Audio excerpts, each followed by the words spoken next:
Ժորժան, տոներն են մոտենում, եւ դա նշանակում է, որ Հայաստանում ամեն ինչ թանկանում է եւ թանկանալու է։ Ինչու՞, որովհետեւ Հայաստանում գործում է ի տարբերություն շատ երկրների տրամաբանության, որտեղ տոներին ավելի էժան են դնում գները, ավելի մատչելի, որպեսզի նոր տարվա օրերին մարդիկ ավելի շատ օգտվեն, քանակի վրա են մի խոսքով աշխատում։ Ի տարբերություն այդ երկրների Հայաստանում դե իհարկե ոնց տոներն են գալի նոր տարվա։ Մի հատ մենք ժողովրդի միջևեր չքամենք, ժողովրդի ձեռքի փող մնա, այդ փողը հենա մեզ կվերցնենք։ Հետո նայում եմ բաները, հյուրատները, հյուրանոցները,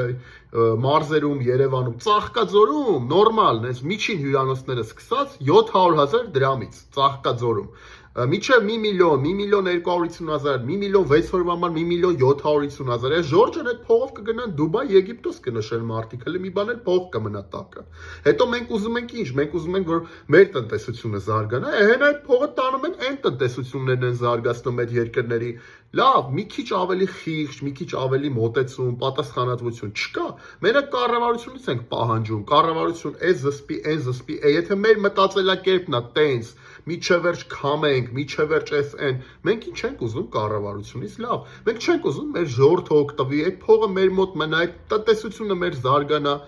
Ինչ եք մտածում, Ժորժան, գրեք մեկնաբանություններում։ Ես Արման Ղուկասյանն եմ, հանուն սոցիալական արդարության կուսակցության նախագահ, եւ խնդրում եմ գրեք մեկնաբանություններում ձեր կարծիքը եւ բաժանորդագրվեք իմեջին։